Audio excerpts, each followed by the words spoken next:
tertúlia. Meu bom dia a todos e todas. Hoje é dia 10 de julho de 2015, sexta-feira. O verbete de hoje é de número 3.444, com 9 páginas, 56 logias e 19 máximos.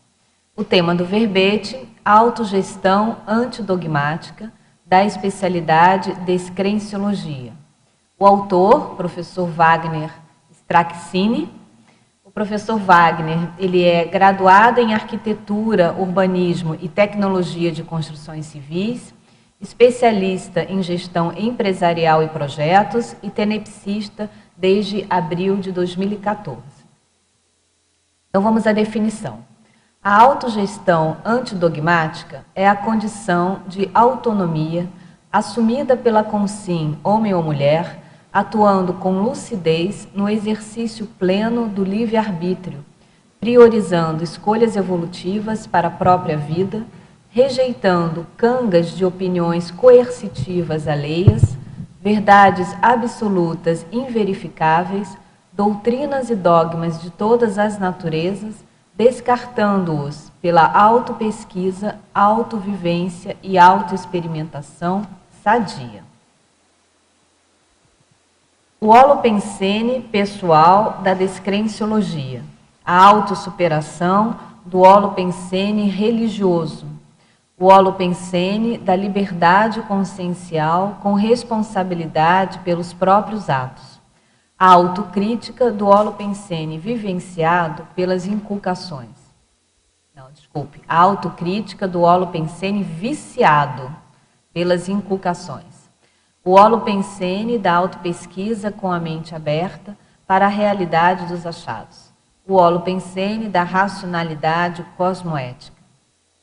Da fatologia, que tem mais de 20 linhas, nós destacamos o autoquestionamento dos paradigmas religioso, científico oficial e filosófico, o constrangimento pessoal por submeter-se a dogmas indefensáveis, a impactoterapia proporcionada pelo estudo da Bíblia de maneira crítica, racional e universalista, a autovivência do paradigma consciencial e da descrenciologia, a autocrítica e atenção ao curtir e compartilhar informações, evitando a propagação de farsas e dogmas nas redes sociais da internet, o grande dogma da pesquisa não participativa defendido na ciência comum, o relatório do painel intergovernamental sobre mudanças climáticas, contendo 2.500 assinaturas de PhDs, utilizado de maneira dogmática nos debates. O cotejo Dogmatismo, Antidogmatismo, realizado nas autopesquisas. As viagens internacionais promotoras do multiculturalismo e do abertismo consciencial, a opção pelo autodesassédio mental somático. Está bem rica essa fatologia que o professor Wagner apresenta. Na parafatologia, o estado vibracional ignorado pela consim dogmática, a predominância da força da paragenética pessoal sobre a mesologia dogmática, a assedialidade dos acidentes de percurso em oposição ao autorrevezamento consciencial, o choque sadio da percepção da autorrealidade multidimensional frente à quadridimensionalidade, o atilamento quanto à interação energética na vida cotidiana. A seção do detalhismo também apresenta bastante substância em termos de informações, nós temos várias sessões aí alcançando os máximos. Na parte da argumentologia, no item curiosologia, o verbetógrafo ele cita duas curiosidades concernentes à propagação de dogmas. Uma relacionada à demagogia, linkando aqui um caso da Bulletproof Bible, né, a Bíblia blindada, Bíblia de bolso blindada, e outra, ele, com relação ao criticismo, ele chama a atenção em que 3 figuras centrais, né, de doutrinas religiosas foram ágrafas, né, não deixaram nada escrito, nenhuma palavra escrita de próprio punho. No item terapeuticologia, o verbetógrafo enfoca sobre a ótica da autoevoluciologia 30 ações práticas, posturas terapêuticas ou profiláticas, sob o ponto de vista intra ou extraconsciencial, que proporcionam a autogestão antidogmática. Bem rico também, vale a pena nós refletirmos e lermos com atenção esses 30 itens propostos. Na seção Remissiologia, dos 15 verbetes apresentados, nós destacamos a alforria da dogmática religiosa, antidoutrinação, descrenciologia, livre-arbítrio e princípio da descrença. A autogestão antidogmática dinamiza a lucidez existencial nas escolhas universalistas feitas pela Consim, rejeitando cangas dogmáticas por meio da autovivência do princípio da descrença. Você atua escravizado às verdades absolutas, inverificáveis, contidas nos dogmas de qualquer origem ou natureza? Já considerou a hipótese de exercer o livre-arbítrio, descartando-as pela imposição da própria vontade lúcida e cosmoética? A filmografia específica traz 2 referências e a bibliografia específica apresenta 12 referências. Partindo para a mega-análise, realizada pela equipe de voluntários da Enciclosapiens, nós temos canga, arbítrio, lucidez, doutrina, renovação, abertismo, acriticidade, religiosidade, autopesquisa, racionalidade, salvacionismo, assedialidade, autoenganologia, descrenciologia, anticredulidade, autoconsciência, irrefutabilidade, multiculturalismo, autoexperimentologia, quadridimensionalidade. Professor Wagner, vamos passar já a palavra ao senhor e a você, né? Acho que não fica, né? Melhor, né? Melhor, né? Ah, então, novíssimo. Está na flor da idade. E a gente faz aquela pergunta clássica, né? Qual a motivação? O que te trouxe esse tema muito rico, um verbete bastante rico aí para nós explorarmos a condição da autodescrenciologia, da autogestão antidogmática? Bom, primeiramente, meu boa tarde a todos, os que estão presentes aqui no tertuliário, né, um lugar adequado para esse tema, que é um tema controverso, né, polêmico, e aqui é justamente o lugar para debater. Então, acho que eu pensei nessa ideia, primeiramente em termos de autoesclarecimento. Eu iniciei um processo de autoesclarecimento, né, na tarefa do autoesclarecimento, e achei interessante compartilhar essa experiência, estender para a tarefa do esclarecimento. Essa motivação está relacionada com a minha programação existencial, né, essa fase já mais madura da minha vida, a fase de consecução da programação existencial, em que eu tive um pouco mais de tempo para fazer uma autocrítica de toda a minha vida, e nessa autocrítica relacionada a essa vida, história de vida pessoal, eu identifiquei a vivência de paradigmas dogmáticos, né? E que esses paradigmas dogmáticos, os dogmas contidos nesses paradigmas, influenciaram de maneira importante, tiveram influência significativa nas minhas decisões existenciais, na minha forma de atuar, na minha forma de agir, e resolvi então fazer essa autocrítica. Eu identifiquei pelo menos 4 paradigmas dogmáticos de vivência mais forte. O primeiro foi na fase da infância, adolescência, até a fase adulta jovem, o paradigma religioso, né, recheado de dogmas.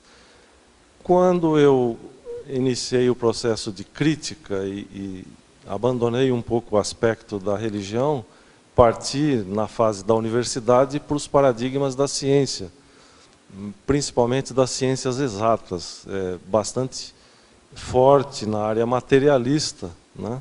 Mas ainda assim recheado de dogmas. Tive alguma experiência de pesquisa na filosofia que também tem os seus dogmas. Então, ao vivenciar esses paradigmas, eu passei também não satisfeito com eles, né? E com um grau de ceticismo e desconforto íntimo, né? de inquietação em relação à busca pelo sentido da vida, eu tive acesso às ideias da conscienciologia, um paradigma totalmente diferente, né, dos vivenciados anteriormente. Então passei a admitir esse paradigma como sendo mais atualizado, mais racional, mais lógico do que os paradigmas vividos anteriormente. Quando eu trago esse tema para o debate, eu viso essas pessoas ou essas consciências com uma experiência semelhante à minha, que tenham um grau de ceticismo, porque nós temos pessoas que estão vinculadas a dogmas, a paradigmas dogmáticos, que não estão insatisfeitas, elas estão bem, né? Estão convictas dessas escolhas feitas. Então, não estou querendo provocá-las. Há igualmente o outro lado, existe um lado mais materialista, mais humanista, dos ateus, né, que também tem as suas vivências humanistas e não estão preocupados, não têm inquietude em relação a isso. Então, esse posicionamento é visando o esclarecimento das consciências com inquietude e com desconforto íntimo. Muito bom. Então vamos aqui às perguntas dos teletertulianos. Ao verbetógrafo, professor Wagner. Em Estrangeirismologia, na página 1, quarta linha. Qual é o principal fator que leva ao turning point evolutivo da massa impensante dogmática? Aqui, nessa ideia de colocar o estrangeirismo, eu coloquei a primeira acepção do idioma francês, a segunda só ampliando um pouquinho mais, né? Do espanhol e as demais do idioma inglês. O estrangeirismologia, na técnica do verbete, é o universalismo através do idioma. E o que ele tem aqui de relação com a autogestão antidogmática? A pergunta é quando o turning point evolutivo da massa impensante. A massa impensante dogmática são aquelas pessoas que nós consideramos encoleiradas, né? As pessoas que sofrem manipulação e que se rendem sem pensar. Então, quando ela se dá conta dessa condição, ela tem que dar uma parada e verificar o que eu estou seguindo essa ideia, seja de qualquer área filosófica, científica, religiosa. Essa ideia, ela é uma ideia que eu refleti sobre ela, pensei sobre ela, estou exercendo a minha liberdade de escolha ou estou adotando ideia alheia sem pensar? Então, esse turning point, ele inicia a partir desse desconforto, né? Essa inquietude íntima daquilo que ela está seguindo, se é verdadeiro ou não, e aí ela tem que partir, como eu proponho aqui na definição, autopesquisa, autovivência e autoexperimentação. Quer falar sobre esse ponto, Rinho? É o seguinte, nas minhas leituras sobre o senso comum, estou falando até de autores convencionais, eles dizem que, em geral, o senso comum é dogmático. O que você acha disso? Eu acho que o senso comum, o fato de senso comum é aquilo que eu entendo que seria uma ideia da maioria, né? Aquilo que a maioria aceita. O fato de a maioria aceitar uma ideia não significa que ela seja verdadeira, né? Ela pode estar totalmente equivocada. Então, nesse sentido, ela é sim dogmática. Eu falei disso por causa da massa impensante, lógico. Mas porque existe no meio dessa massa impensante essas correntes de pensamentos criados ali dogmáticos. Você deve concordar, não sei. Sim. senso comum, a gente fala, vamos fazer um consenso, né? Às vezes se faz um consenso, mas de uma ideia errada, equivocada. Então, acho que o principal fator aí que você chamou bem a atenção, inclusive na sua enumerologia, né, Wagner, é a condição da autocrítica, né? Que você mencionou logo no início. Normalmente, né, Arlindo, quando você tem muita condição do senso comum, as pessoas se acomodam aquela ideia comum e falta ali autocrítica para justamente poder questionar o que está sendo colocado. Em Fatologia, agora, na página 3, na segunda linha. Como surgiu o dogma sexista da antiguidade, no qual a mulher deve ser submissa ao homem? Olha, eu não sei quando surgiu esse dogma. Eu sei que ele é antigo, né? Basta a gente pesquisar aí nos livros de história antiga, de descobertas antropológicas, e a gente sabe que ele vem da antiguidade. Ele passa de uma maneira mais intensa após a descoberta da escrita. Então, aí é cerca de 5.000 anos, né? 3.000 anos antes da Era Comum, mais ou menos mais 2.000, 5.000 anos, quando se começou a registrar. E nesses registros, nós encontramos essa condição, infelizmente, que persiste até os dias de hoje, na história humana. Felizmente, essa situação está mudando, né? Isso não sei quanto tempo vai demorar para que a gente tenha a questão da igualdade dos direitos humanos entre as mulheres e os homens. Se vai demorar um século ou milênios, eu não sei, mas os passos já estão sendo dados. Nós temos aí, depois da criação da ONU, a Comissão dos Direitos da Mulher, né? Do status da mulher, corrigindo. Diversos tratados têm sido feitos, né? A própria Declaração Universal dos Direitos Humanos, ela coloca a mulher em condição de igualdade, mas o fato de estar em tratados e estar escrito não significa que isso está resolvido, né? A gente tem pesquisas, por exemplo, na área empresarial, as mulheres exercendo as mesmas funções dos homens e sendo remuneradas, menos remuneradas. Então, mas eu acho que com o tempo caminha-se para a evolução. Se tudo nós estamos caminhando para a evolução, eu acho que um dia esse dogma vai deixar de existir. Na Fatologia, na terceira linha, agora, Wagner, é possível reverter as contradições do Estado laico brasileiro sujeito a dogmas cristãos? Se é possível reverter as contradições. Nós sabemos as contradições do Estado laico brasileiro estão presentes assim de forma latentes na nossa vivência do dia a dia, né? Na Constituição está dita que o Estado é laico, mas nós temos aí os feriados cristãos, né? Temos é só pegar qualquer nota da moeda que está escrito Deus seja louvado, em todas as notas tem essa inscrição. Então, ainda em algumas repartições públicas, né, subsistem lá a presença de crucifixos ou de imagens, né? Até na magistratura, em locais de julgamento, né, a gente vê isso. Existem muitas iniciativas, a gente pode acompanhar na imprensa, algumas iniciativas isoladas, né, dos humanistas, de pessoas, ou mesmo pessoas até religiosas, mas que defendem essa imparcialidade do Estado em relação a essa questão. Não sei se isso vai ser coisa de curto prazo, eu acho que isso ainda vai demorar bastante.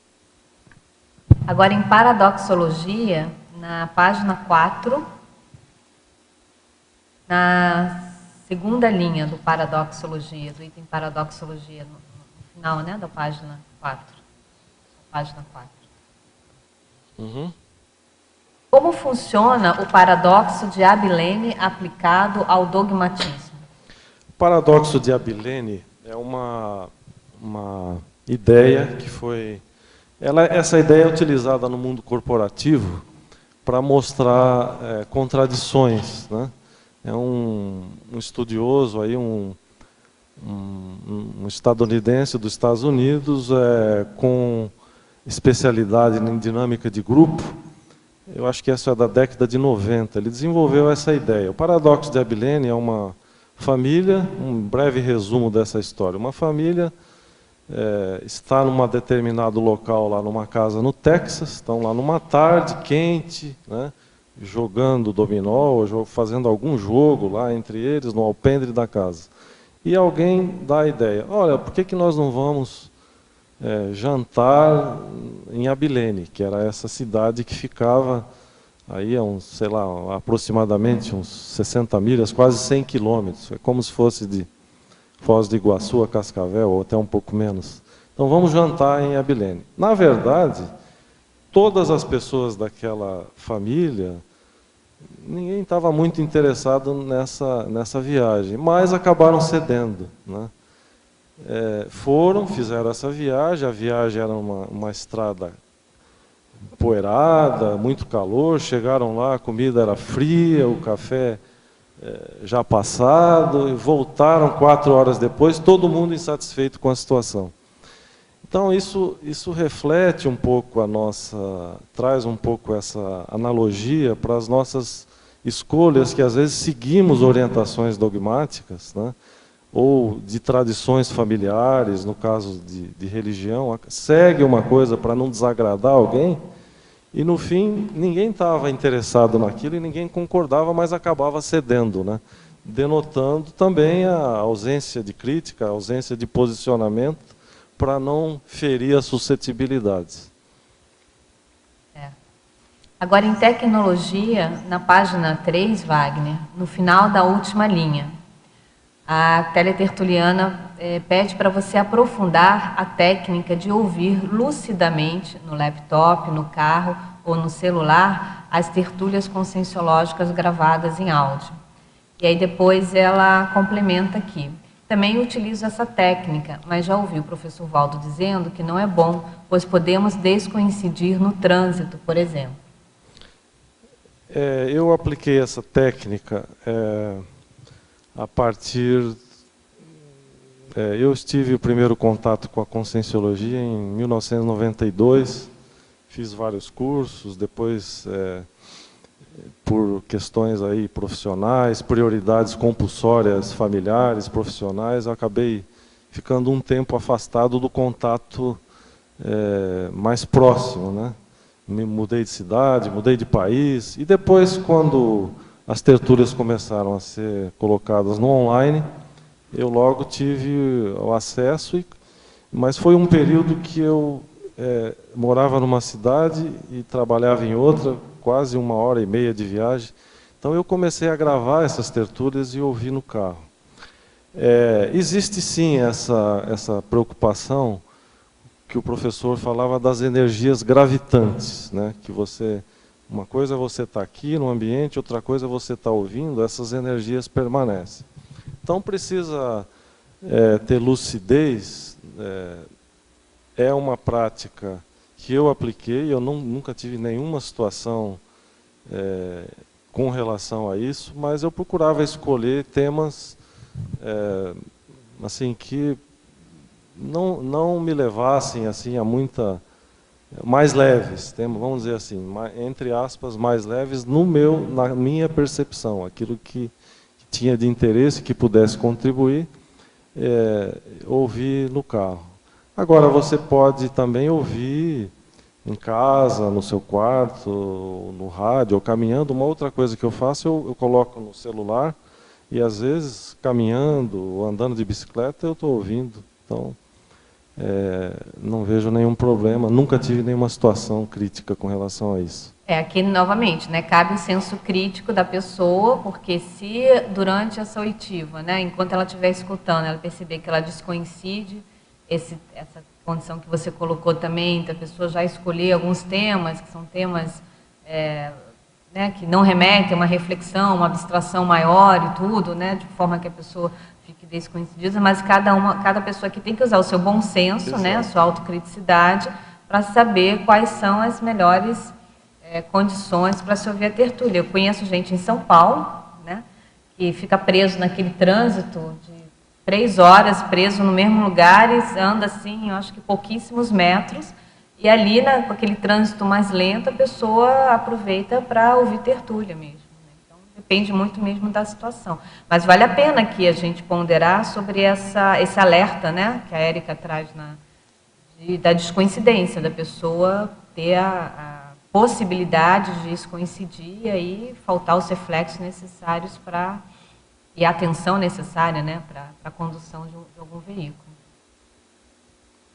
Professor Wagner, na Fatologia, página 2, final da 6ª linha, poderia fazer um cotejo entre o relatório do painel intergovernamental sobre mudanças climáticas, contendo 2.500 assinaturas de PhDs utilizado de maneira dogmática nos debates com o tema do verbete?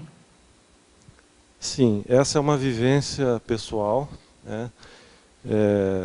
Num período que eu estava exercendo a profissão no mundo corporativo, eu tive a oportunidade de trabalhar num grupo que visava a redução de emissão de gás carbônico nas indústrias da empresa em todo o planeta. A empresa tinha 85 fábricas em mais de 20 países e houve essa determinação, essa política estratégica da empresa de reduzir as emissões de gás carbônico. Essa minha participação, ela envolvia pessoas de várias partes do mundo, né? Uma equipe multidisciplinar, engenheiros, técnicos, advogados, ambientalistas, contadores, administradores, gente de todas as áreas. E esse relatório, o relatório do painel intergovernamental, ele, nessas discussões, era quase assim utilizado como se fosse uma bíblia, né? Pegava esse relatório era distribuído para todos tinham que ler. No debate, sempre alguém fazia referência a algum aspecto desse relatório que tem a sua validade. Ele é assinado por 2.500 PhDs, então isso dá a credibilidade ao documento. O aspecto dogmático é a questão de utilizar como verdade absoluta. Então, só porque está ali escrito e assinado por 2.500 PhDs, algumas coisas eram inverificáveis, não havia comprovação, né? Era uma hipótese, uma tese, mas era aceito como, não, está escrito ali, foi o PhD, então nós temos que seguir. Eu vejo isso como uma tendência nossa, né, pelos condicionamentos que nós temos de seguir aquilo que uma suposta autoridade superior determina e a pessoa acriticamente acaba seguindo isso.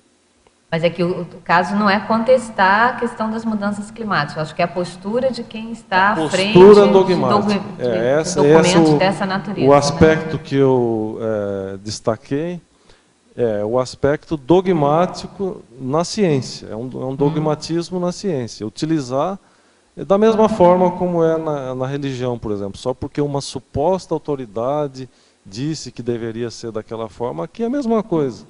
Uma suposta autoridade, só porque a pessoa é PhD, e no caso aqui são 2.500, né, dá aquele peso. Não, são os PhDs, se eles falaram isso, não vamos contestar. Acho que não, tem que contestar sim, porque determinadas coisas não eram e ainda não são comprovadas. E as coisas mudam, é a questão da verdade relativa, né? Toda verdade é relativa. Esse relatório, ele está disponível, inclusive, na internet, pode acessar lá, e ele pode baixar e a pessoa pode ler. Acho que tem 2 décadas quase. Então, de 2 décadas para cá, a situação mudou. Houve progressos, houve alterações, mas ele ainda continua sendo reverenciado como a Bíblia dos ambientalistas. Ainda na Fatologia, na página 3 agora, Wagner, na 5ª linha. A megalômana ideia da infalibilidade papal com a visível união entre igrejas e políticos pode ser criado no Brasil um novo Vaticano? Bom, questão bastante... Extrapolou agora, né? Agora é uma extrapolação. Agora extrapolou muito, né? Bom, essa acepção aqui, a megalômana ideia da infalibilidade papal, eu dou o crédito ao Marcelo da Luz, que está aqui presente, né? Ele está reverenciado aqui na bibliografia, no item 4 da bibliografia, o livro Onde a Religião Termina. Na página 74, o Marcelo traz essa questão da infalibilidade papal, que no caso aqui, segundo o Papa, o Pio IX, né, ele trouxe essa ideia de que o Papa, em questões de costumes, em questões morais, ele goza de uma, vamos dizer assim, uma assistência especial do Espírito Santo que o preserva de qualquer erro. Então, aquilo que o Papa disse é infalível, né? Aquela ideia também dos reis antigos, na antiguidade, palavra de rei não volta atrás, então todo mundo tinha que seguir. Nós temos essa questão do extrapolação aí que a pessoa fez a pergunta, não sei se isso vai acontecer, a minha opinião é que não. Eu acho que o que Tertuliano está colocando aqui é sobre a influência de bancadas religiosas, né, do veio religioso na questão política, né? Mas aí ser criado no Brasil um novo Vaticano, não. Acho que não. Existe, inclusive as bancadas das igrejas protestantes, né, estão se fortalecendo. A bancada da Bíblia, como é chamada aí, em torno de 10% dos congressistas já não são da Igreja Católica, são protestantes. Então, acho que isso vai ficar um pouco diluído. Ela entrando, encostou na sua área aí, ó. Não, vou fazer um comentário que o dogma da infalibilidade papal é tão absurdo que nem os católicos acreditam nisso. Existe um monte de discordâncias dentro da... Claro, não vem a público assim. Isso não vem a público, não pode ser endossado publicamente, mas na prática a maioria dos teólogos, a maioria dos pastores, a maioria das pessoas que estão mais engajadas na religião não acreditam. Mas eu acho que a Tertuliana extrapolou um pouco, porque pelo próprio fato de você ter uma multiplicidade religiosa hoje no Brasil, os censos vão demonstrando isso, né? Mesmo que haja aí, até essa força dessa bancada evangélica demonstra isso. É impossível hoje reduzir a influência religiosa que o Estado recebe a uma única denominação. Então, essa própria multiplicidade, ela torna essa possibilidade inviável, né? De que o Estado se torne um novo Vaticano. Isso é impossível. Uma pergunta só para o Marcelo, se dentro do catolicismo, eu estou dizendo entre a cúpula católica, os teólogos, os padres, existe essa discordância também, né? Existe uma discordância que, claro, não pode ser afirmada publicamente ou publicada, né? Teólogos que questionam esse dogma já foram punidos, inclusive. Mas o simples fato de você, mesmo num tema tão sui generis como esse, alguém se dizer infalível, vai contra toda a dinâmica da experiência humana, né, que se dá por ensaio e erro. E o próprio contexto histórico da instauração desse dogma é problemático. O Papa Pio IX, no caso, ele foi o Papa que historicamente sofreu a redução dos territórios papais. Todos os territórios papais foram reduzidos ao pequeno território do Vaticano. Então, ele se via como um prisioneiro dentro do Vaticano. Inconformado com essa perda, né, ele acaba, então, digamos que, instaurando, né, um outro tipo de poder ideológico, né? Então, toda decretação de verdade no campo da fé passaria por ele, passaria pelo Papa. né, que era já algo cogitado anteriormente, mas que, pela própria implausibilidade da ideia, nunca tinha sido instaurada, né? E hoje, quem é católico, no caso, né, principalmente teólogo católico, tem que se ver com essa pedra no caminho, né? E mesmo aqueles que se dizem críticos, né, de alguma maneira precisam driblar toda essa questão e criar novos sentidos para isso, que é a perda de tempo, que é absurdo.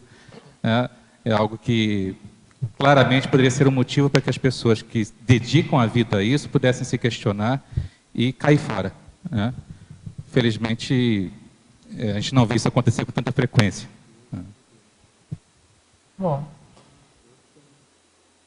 na sequência, o nosso teletertuliano fala aqui, olha, em conversas sobre política, faço a seguinte afirmação, aspas, se continuar assim, mesmo se o fulano aparecer abraçado com J. Cristo, não vai conseguir se eleger. Será necessário que um ET apareça transfigurado no conhecido caucasiano de cabelos compridos e olhos azuis e afirme que seus ensinamentos foram mal interpretados para tentar desfazer as cangas dogmáticas? É uma outra extrapolação, né? Assim, interessante, né?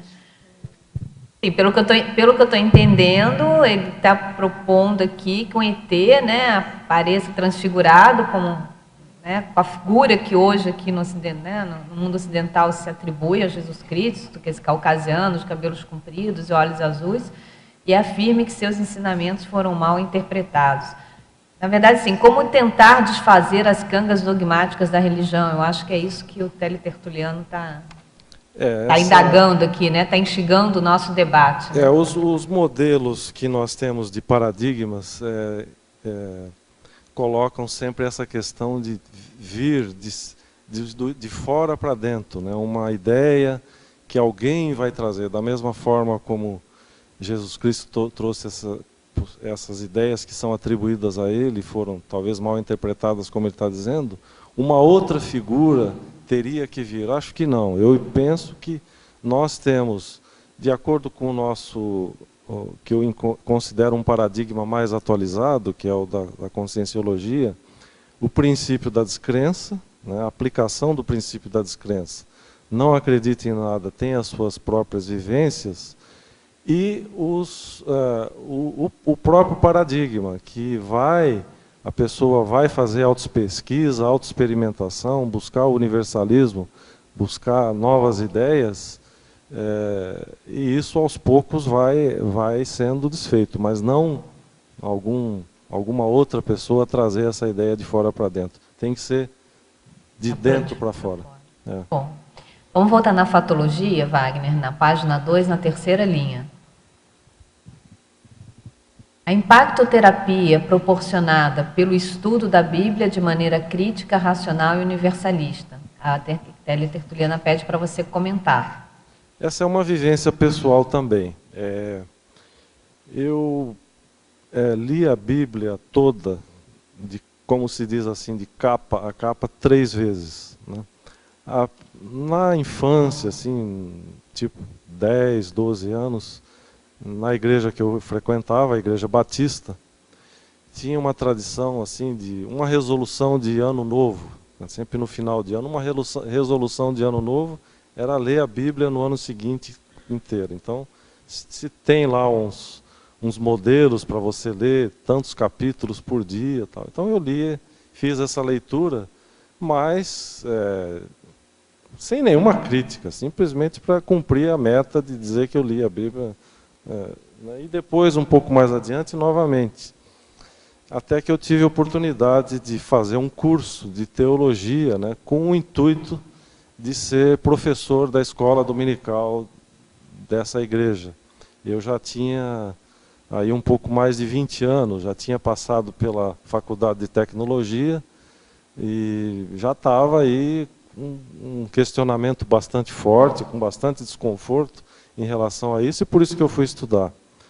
E nessa oportunidade, felizmente, os professores mesmo vinculados à igreja, eles foram abertos no sentido de oferecer várias oportunidades de leituras no campo da filosofia, na arqueologia, em várias ciências, em que isso provocou um impacto. Quer dizer, eu percebi, lendo de maneira crítica, que aquilo não podia fazer sentido, não podia seguir mais aquelas ideias que poderiam ter tido algum valor no passado, mas agora não faziam mais sentido. Então isso foi o que eu chamo de impactoterapia. Realmente trouxe um impacto a partir do momento em que eu começo a ler e estudar de maneira crítica, não acreditando naquilo, realmente examinando com abertismo aquelas condições dogmáticas que eram apresentadas. Só uma questão. Eu não sou especialista em Bíblia, já li alguma coisinha, mas o que eu vejo, não sei se você concorda, a gente lê qualquer trecho da Bíblia, ela dá condição de interpretar de várias maneiras, quer dizer, do jeito que ela está escrito ali. Por isso que tem N interpretações de N, principalmente dos evangélicos, né? Você vê que tem N interpretações diferentes, cada um pega o que você acha disso? Só o fato de existirem, o próprio livro do Marcelo mostra essa pesquisa, eu acho que é da enciclopédia, eu não sei se é da enciclopédia americana ou se é do Atlas das Religiões da Folha, né? Mostra existir 60 mil religiões, aproximadamente, em todo o mundo, sendo que só no cristianismo tem 33.800. Só esse fato já mostra que é impossível essa conciliação, né? E a questão dentro da tradição protestante, da tradição evangélica, eu considero mais rígida, porque a Bíblia é a única regra de fé e prática do cristão. Não tem outra, é o que está escrito ali. Mesmo que a realidade mostre outra coisa, ele recorre ao que está ali. Na tradição católica ainda tem as tradições, né? Tem os papas, tem os rituais, tem costumes, até um pouco mais flexível. Mas a questão é essa, é a pessoa adotar a Bíblia como uma regra de fé e prática única. Isso leva aí, por isso que leva a 34 mil seitas. Talvez até existam mais hoje, na época que foi feita a pesquisa, há uns 10 anos atrás. Esse é o ponto, levar aquilo como se fosse uma determinação superior de uma autoridade que tem que ser seguida. Em Parafatologia agora, Wagner, na página 3, na terceira linha, da Parafatologia. A assedialidade e os acidentes de percurso em oposição ao autorrevezamento consciencial. Você pode exemplificar? Parafatologia, na técnica aqui do verbete, nós estamos, são as relações do extrafísico, né? Tudo aquilo que está além aqui da dimensão física. Essa é uma vivência que somente a pessoa, talvez a pessoa pode considerar, quem não vivencia, considerar uma experiência subjetiva, mas para quem vivencia, é uma experiência objetiva. Quando você começa a fazer mudanças na sua forma de pensar, no seu posicionamento pessoal, frente a ideias, a grupos que você antes seguia, o contrafluxo vem pequenos acidentes, vem oposições, vem dificuldades, que a pessoa que está ali vivenciando, aquilo para ela é uma experiência real de oposição àquilo que ela está fazendo. E ainda na Parafatologia, professor, na página 3, terceira linha, agora de baixo para cima. A substituição do impulso religioso pelos parafatos da autovivência parapsíquica. Poderia comentar e, se possível, dar alguns exemplos de sua vivência pessoal? Na vivência pessoal, o impulso religioso é o impulso da crença, né? É aquela ideia que nós já colocamos anteriormente. É a submissão, é a ideia de acreditar, não se preocupar com a veracidade, não fazer confronto com a realidade. No caso da vivência pessoal, para fatos, quer dizer, são os fatos além do físico, né? Eu tenho as vivências da bioenergia, que é uma coisa que eu tenho feito com bastante frequência. A bioenergia também a gente pode até tentar desdramatizar um pouco, porque às vezes as pessoas levam para um lado místico, mas a bioenergia é um ramo da ciência, né? É um ramo da biologia, inclusive. Então, utilizado aí bastante na medicina chinesa, ignorado na medicina ocidental, né? A acupuntura, que é uma das práticas que mexe com essas energias. Já tive a oportunidade de experimentar a acupuntura e comprovar por mim mesmo que isso é uma realidade. A prática da tarefa energética pessoal, a prática da TENEPS, é uma autovivência, né? E, novamente, eu repito, quer dizer, infelizmente nós ainda não temos instrumentos dentro da ciência oficial que consiga demonstrar ou medir essas percepções extrafísicas de uma maneira mais forte, mas então fica a ideia de que a experiência é subjetiva. Para quem vivencia, é uma experiência real e objetiva. E o próprio interesse da conscienciologia é justamente dar técnicas para que a pessoa utilize dessas experiências, dessas vivências para se melhorar, né? A gente não tem um objetivo condão principal de querer provar para as pessoas que o fenômeno existe. Eu acho que as técnicas apresentadas são justamente para que a pessoa possa fazer autoexperimentação, utilizar do princípio da descrença, né, até mesmo questionando as suas próprias vivências, aplicando a autodescrenciologia, e chegar a conclusões, firmar convicções, ou firmar, inclusive, verdades relativas a partir da sua própria experimentação, né? Então, essa subjetividade é o que realmente nos garante digamos assim, o investimento em nós mesmos a partir da teoria da evolução, né? Da teoria da evolução da consciência. Professor Wagner, num sentido geral, também acho a postura antidogmática uma postura ideal, então o antidogmatismo. Porém, nem sempre dispomos de conhecimento suficiente para decidir com convicção sobre questões da vida e do cotidiano, tomando decisões baseadas em intuição, esperança ou fé em algo. O autor acredita que há como ter uma postura 100% antidogmática? Não. Penso que não. Não, você nem pensa assim. Eu acho que me antecipei, ela não terminou a pergunta. Não, essa é uma pergunta. Se você pensa, né, se você acredita, se você pensa, há como ter uma postura 100% antidogmática. E como mitigar os efeitos das escolhas feitas no escuro? Considerando o antidogmatismo dentro do paradigma consciencial e dentro dessa especialidade que é a descrenciologia, né? Nós temos dentro do paradigma a multiexistencialidade, né? Dentro da multiexistencialidade, considerando que já tivemos várias experiências de vida, nós passamos por muitas repressões, né? Pensa bem, somente no período aí do fim do Império Romano, aí final dos anos 400 até a Renascença, mais de 1000 anos em que nós sofremos uma repressão, a humanidade de uma maneira geral, estou me referindo, os que viveram nesse período, muito forte, a Inquisição, as cruzadas, né? Os governos totalitários, as imposições de ideias. Então, a nossa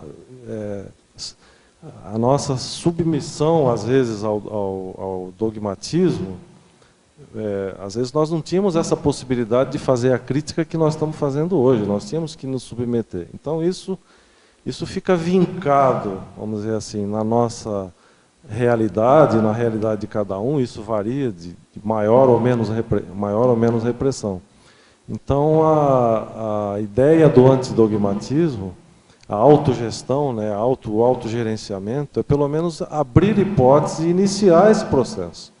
Mas eu não me considero ainda, mesmo, eu não estou aqui defendendo, estou livre do antidogmatismo, de forma alguma. Eu estou fazendo força para ficar livre dos dogmas e ter mais autodiscernimento. Então, mas até mesmo por propor esse tema, você pensa, você vislumbra a possibilidade de, em algum momento, a consciência ter essa postura em algum momento, mas eu não sei dizer quando, né? Isso vai ser possível. Tá. Então, talvez associado muito a esses atributos que você está mencionando no verbete, a condição, né, do autoesclarecimento, da autoexperimentação sadia, da autopesquisa, da autocriticidade. Né? São propostas de caminhos para se chegar lá. Agora, quando isso vai ser possível, não sei. E como que você pensa, nessa segunda pergunta aqui, como mitigar os efeitos das escolhas feitas no escuro? As escolhas que são feitas, né, de uma forma sem conhecimento, são feitas às vezes de forma impensada, de forma impulsiva. Ele coloca que nem sempre dispomos de conhecimento suficiente para decidir com convicção sobre questões da vida e do cotidiano. Que muitas vezes as decisões são baseadas em intuição, esperança ou fé em algo. Eu coloco aqui no final da definição, né, descartando, né, descartando-as pela autopesquisa, autovivência e autoexperimentação sadia. Então, eu acho que esse abertismo, a pessoa tem que estar com um abertismo, né, um abertismo consciencial, que é o primeiro verbete, inclusive, da enciclopédia da Conscienciologia, é o abertismo consciencial. A pessoa está aberta a novas realidades, esse é que é o ponto. Não é também metamorfose ambulante, qualquer coisa nova vai mudando, não. Tem que fazer abertura, abrir hipóteses, né? Essa realidade que eu vivi, eu fiz essa escolha aqui, mas hoje eu estou vendo uma outra realidade, tem fatos, né? Tem vivências, então a pessoa faz uma renovação consciencial, uma renovação, uma atualização das suas convicções íntimas. E um processo evolutivo, né, Wagner? A pessoa ia aprendendo. Se não deu certo uma determinada escolha, aprende, errou-se, aprende com aquilo, e isso já vai também constituindo, falando aqui na minha linguagem, né, os auto-precedentes, né, os precedentes pessoais, para que da próxima vez a pessoa já tenha aquilo como um ponto de partida para reflexão antes de fazer uma escolha. E assim, nem sempre dispomos de conhecimento suficiente. Qual que é o limite do conhecimento dentro do nosso estudo também é infinito, né? Quer dizer, a cognição, a autocognição, ela acompanha o próprio caminhar, a própria trajetória evolutiva. Mas você menciona muito bem aqui na sua terapeuticologia, e você, a questão do autodidatismo, né? A questão da pessoa buscar, estar sempre em busca de conhecimento. Você cita aqui a condição da holoteca, né, pela ampliação do conhecimento universal. Então, acho que esse aumento, você fala da erudição, né, buscar, aqui no item 15 da página 17, buscar o conhecimento em diversas áreas, promovendo a ampliação da cultura pessoal antidogmática. Quanto mais a pessoa conhece, mais elementos ela tem para poder utilizar desses elementos nas suas escolhas, nas suas questões de vida e do cotidiano. Não deu certo, aprende, né? Então, os erros também ajudam na construção disso. Você tem tudo bem? Uhum. Claro, acho que a gente não está te ouvindo. Vai, agora vai. Eu só queria complementar o que a Cristina está argumentando, que esse conhecimento, essa experimentação que o autor aqui trouxe, essa autopesquisa, esse distanciamento das próprias ideias dogmáticas, é que vai trazer a autoconfiança para levar a pessoa a ter convicção. Então, eu só queria complementar isso, que a convicção vem através da experiência. E essa experiência que vai dar autoconfiança para a pessoa tomar decisões e caminhos novos, né? Obrigado. Nessa questão do Essa questão que foi falado aí do 100% de antidogmatismo, eu vejo também, eu concordo com o que você falou, mas eu vejo o seguinte: a pessoa, ela tem que combater o dogmatismo, primeiro o autodogmatismo, principalmente através da autocrítica e outras coisas mais. Eu acho que você tem que falar um pouquinho mais alto, o teu microfone tem que ser, você tem que falar mais próximo do microfone. Então eu vejo que tem que combater o dogmatismo, primeiro o autodogmatismo. Parte tudo de dentro, também é uma questão até filosófica. A gente tem que combater de dentro. E isso, é lógico que não existe 100% de... Sempre tem uma parcela de dogmatismo, mas a gente tem que ficar sempre atento para combater isso dentro da gente. Que também, senão, vai ficar deixando o dogmatismo passar, né? Como um combate do próprio Trafares, vamos dizer assim, dentro desses Trafares tem parcela de dogmatismo que a gente tem um condicionamento de várias vidas e até desta vida também, de doses de dogmáticas, de pensene, mas por outro lado tem que sempre atuar para combater isso, né? Senão vai ficar, não, fica diante daquilo, o dogmatismo existe, então vamos deixar, também não é assim. Eu acho que você concorda com isso, eu não estou criticando. Não, sim. Se a gente voltar um pouco aqui na etimologia do dogma, né? Ver aqui o vocábulo dogmática procede do idioma latim dogmático e do idioma grego dogmáticos, referente à exposição de uma doutrina, fundamentado em princípios, né? Bom, por que tem de mal nisso, né? Se é fundamentado em princípios, né, o dogma também tem um outro significado que é um preceito, né, é o que parece bom. Se parece bom, por que a gente vai combater? É justamente a questão da verdade absoluta, era dele permanecer como imutável, ele não aceitar a evolução, é anti-evolutivo. Esse é que é o ponto.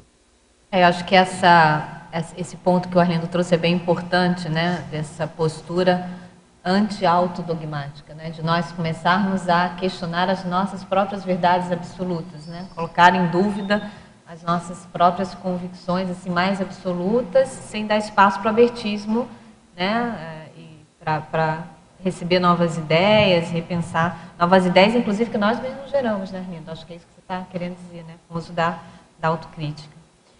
Muito bom, vamos lá. Mais alguém, gente, nesse tema? Tudo bem, professor Wagner? Tudo bem. Podemos caminhar? Podemos. Professor Wagner, a doutrina cristã foi e ainda é responsável por grandes equívocos. Porém, essa doutrina inspirou diversos filósofos e pensadores na produção de obras clássicas que até hoje influenciam a doutrina ocidental, assim como os debates sobre ética, moral, linguística, estética, epistemologia e etc. Também inspirou manifestações artísticas no campo da música, pintura, escultura, arquitetura, entre outros, tidos como ícones da alta cultura. Como entender o florescimento de grandes manifestações conscienciais dentro de contextos com predominância de dogmas? Não entendi o finalzinho, você podia ler novamente. Como entender... Então, o que ele está colocando aqui é que ele concorda que a doutrina cristã foi e ainda é responsável por grandes equívocos.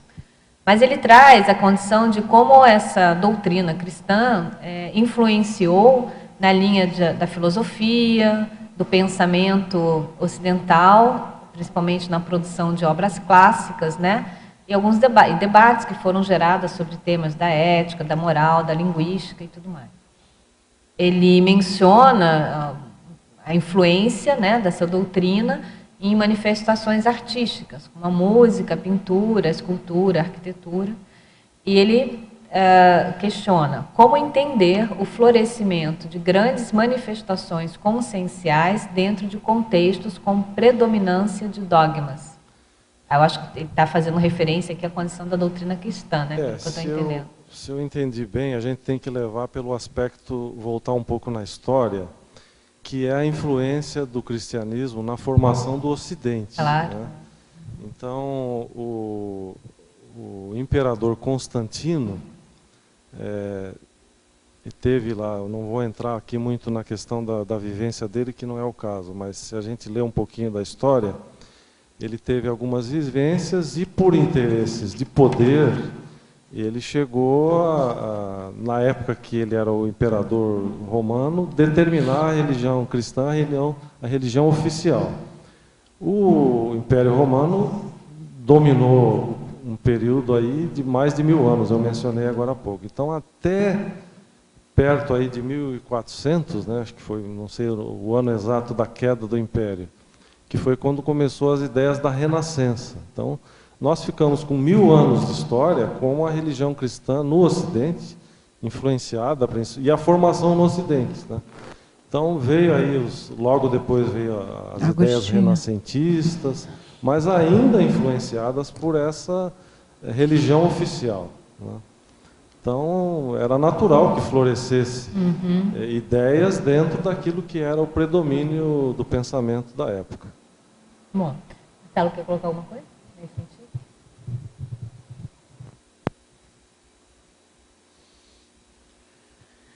Basicamente, ele colocou a questão histórica, né? O cristianismo, depois da queda do Império Romano, ele foi a instituição, né, que deu identidade aos povos europeus que estavam divididos e sem o apoio das estruturas que antes pertenciam ao Império.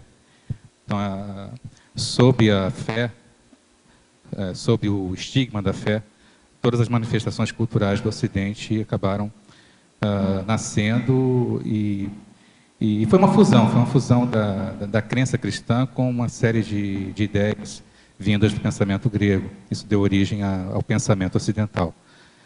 É mais do que natural, né, de que assim, o espírito do tempo ele floresça, né, em uma série de manifestações. E hoje essas manifestações elas aparecem como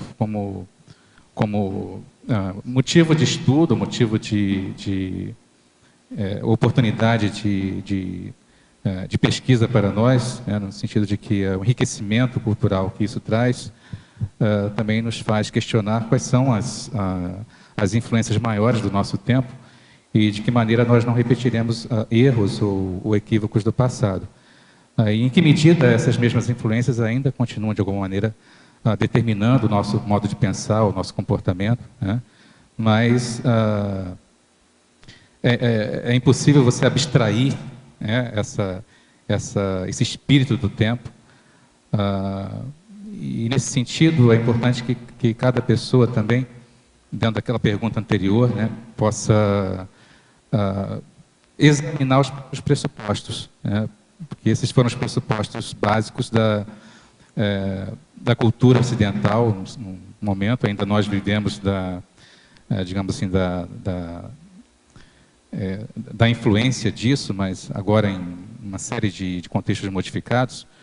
Mas nós sempre partimos de algum pressuposto, sempre partimos de algum tipo de paradigma.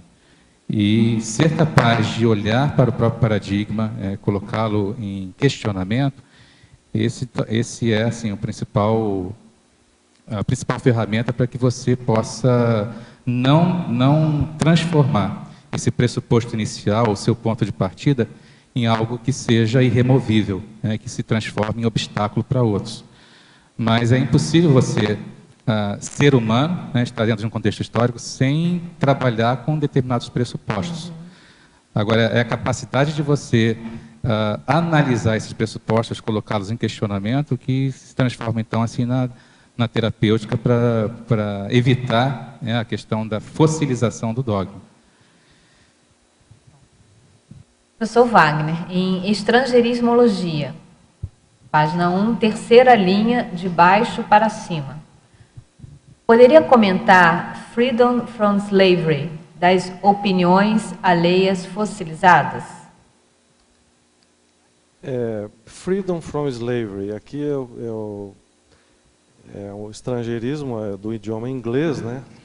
A tradução literal aqui seria a libertação da escravidão das opiniões alheias, né? As opiniões alheias fossilizadas significam opiniões antigas, opiniões que já foram ultrapassadas, que a realidade que a modernidade, a contemporaneidade mostra novas realidades. Então, libertar-se dessas opiniões, que são opiniões muitas vezes dogmatizadas. Então, como faz isso?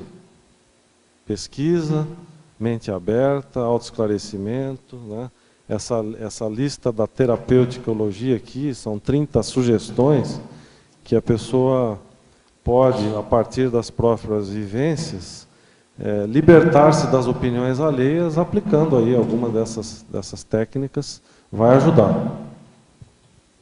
E agora, ainda em tecnologia, na página 1, a glasnost pessoal contrapondo dogmas. Não localizei aqui. Na estrangeirismologia, a glasnost pessoal contrapondo dogmas. Aqui não tem... É quinta linha? Quinta linha de baixo para cima. Aqui é a mesma ideia da glasnost, né? A gente... tá logo em seguida aqui, da massa impensante e dogmática.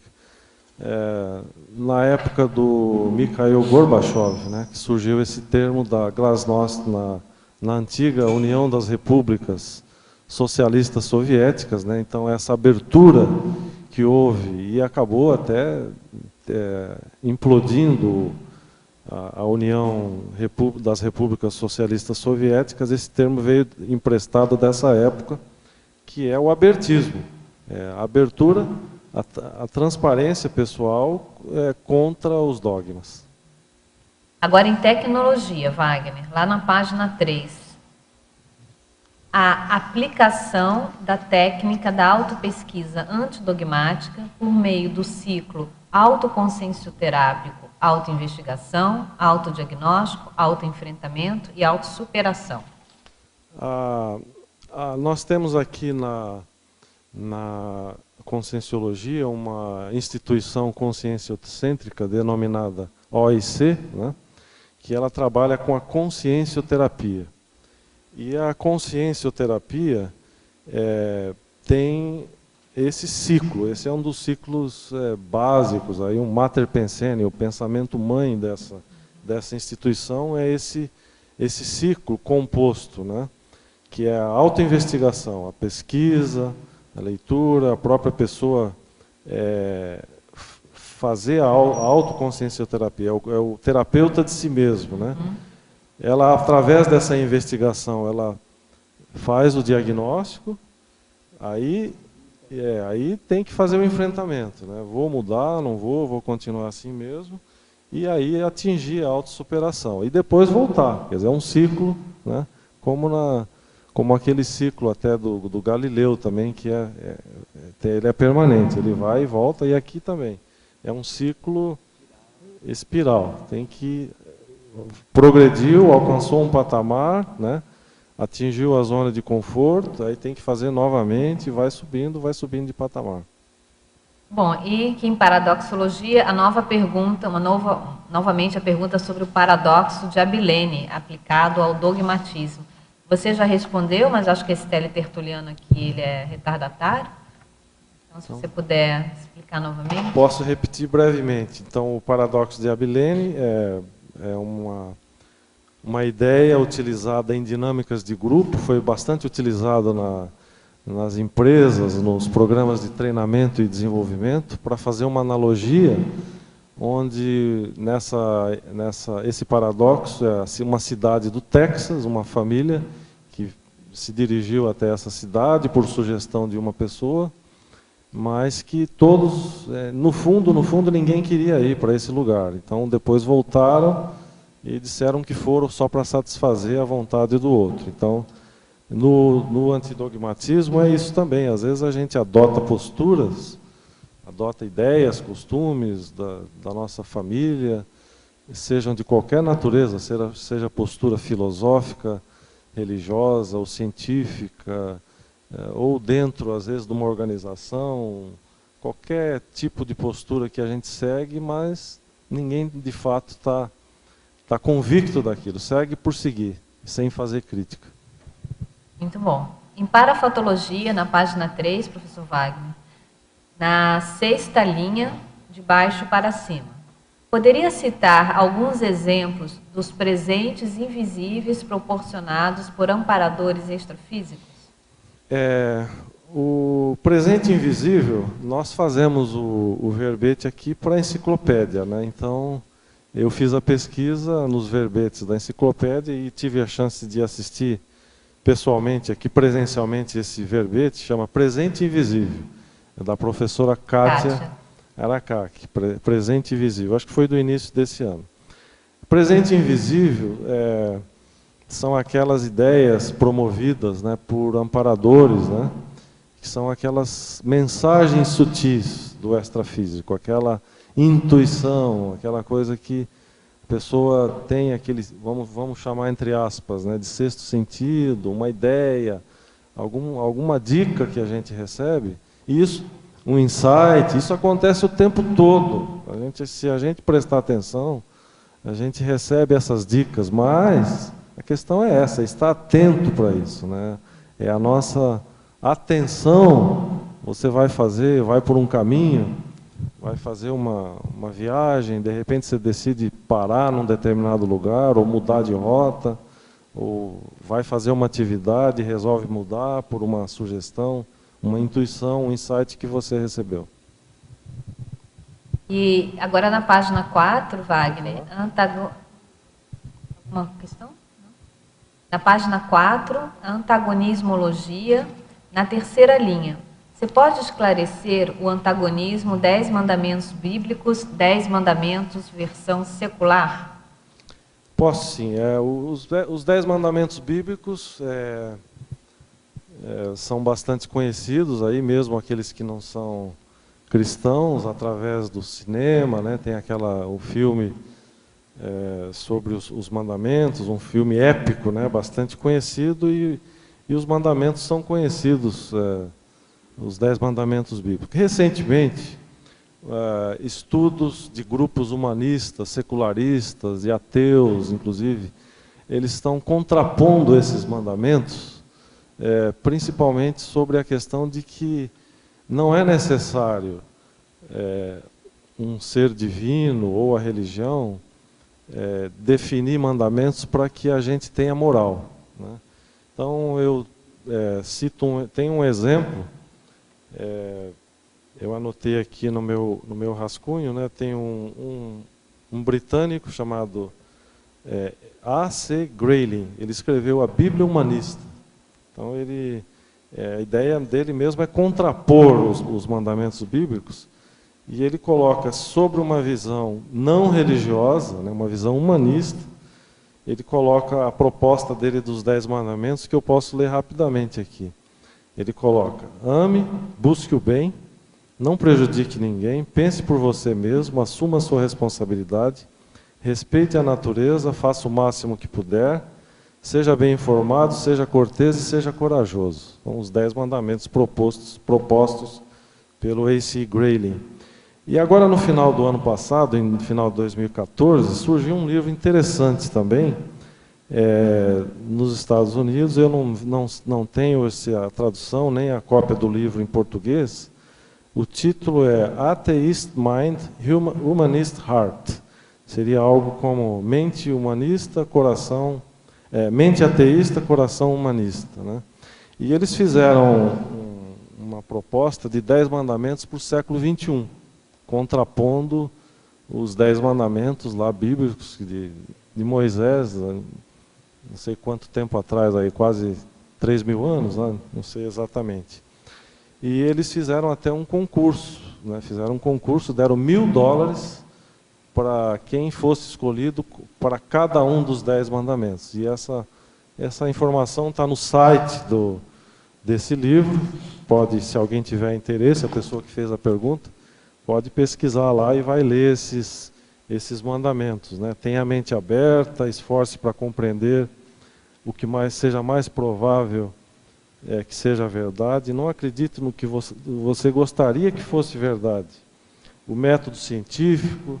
Toda pessoa tem o direito de controlar o seu corpo. E aí uma bastante forte, que aqui é número 5, que ele coloca: Deus não é necessário para ser uma boa pessoa, ou para viver uma vida plena e significativa.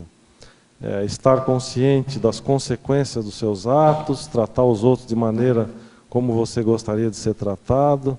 Enfim, tem aí uma nova proposta para o século XXI desse livro que eu não vi ainda em português. Posso fazer um comentário? Eu acho interessante essa contraposição, mas eu penso que é necessário fazer uma observação, porque se fica a contraposição pela contraposição, se pode cair em um novo tipo de dogma. Claro. É preciso que se compreenda que a nascente desses mandamentos, ou de qualquer mandamento que existe nas religiões mais antigas, na verdade é uma nascente antropológica. Esses mandamentos nasceram da experiência humana. Gerações e gerações foram chegando à conclusão de que matar era menos interessante do que deixar viver. Mas como a moldura, né, que justamente pertencia ao espírito da época, trazia a religião como a única estrutura capaz de coagir o ser humano a se comportar dessa maneira, as primeiras formas de sistemas éticos nascem com as religiões. Então foi necessário que a religião codificasse esses mandamentos. O que é preciso fazer hoje não é apenas contrapor, mas fazer essa recuperação da experiência antropológica e mostrar, bom, durante um tempo as pessoas necessitaram dessa moldura da religião para se comportarem dessa maneira, se convencerem dessas ideias, mas agora essa moldura não é mais necessária. Você pode descartar essa moldura e ficar com o conteúdo da experiência. Eu acho que talvez as pessoas que divulgam esse tipo de coisa, essa contraposição, não estejam assim tão conscientes desse processo, e acabam criando toda uma guerra ideológica ou até mesmo um novo tipo de afirmação dogmática, e aí você fica no empate. Mas acho que essa consciência da recuperação até histórica de como esses mandamentos nasceram podem iluminar e fazer as pessoas verem que realmente a religião ela pode ser descartada, porque aquilo que ela defende é uma possibilidade humana, mas não é necessária a coação, a coerção que a religião acaba produzindo. Isso vai muito ao encontro do que você tá falando, Marcelo, do item 10 aqui, que o Wagner traz na terapeuticologia, que fala da autonomia, ou seja, a pessoa começar a construir, fazer as suas escolhas, pensar por si mesma a partir de princípios, valores norteadores da sua conduta com base na experiência. Acho que é isso que você está trazendo.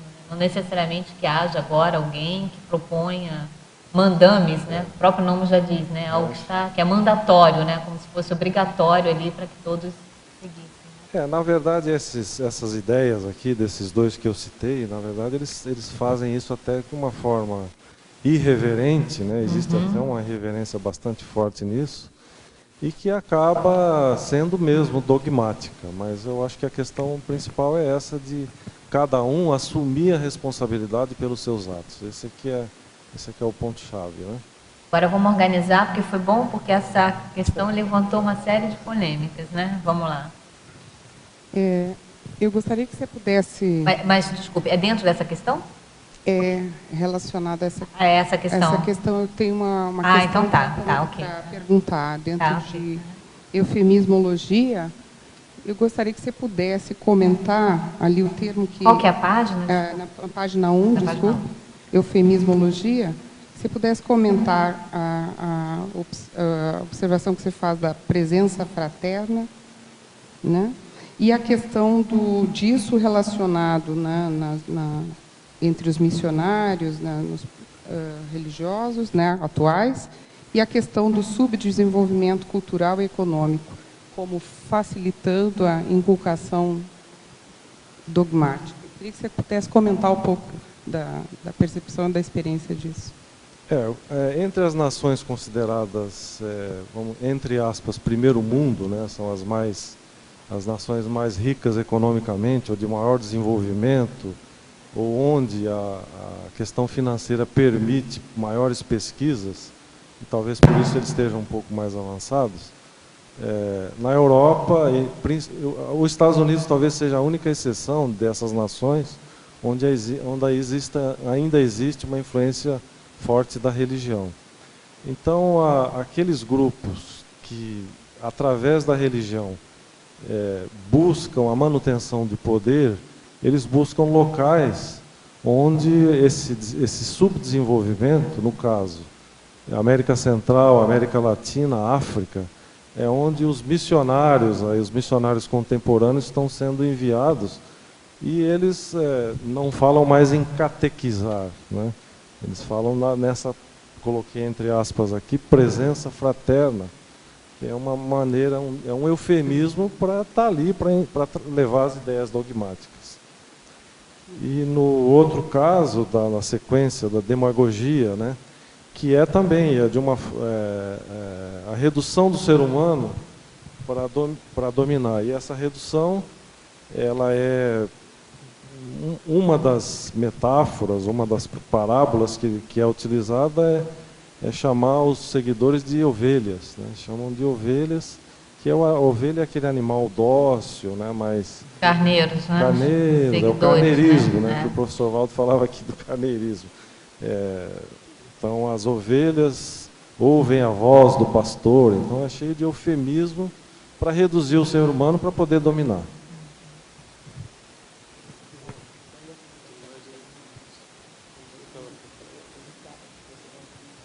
Aparvalhamento bovino.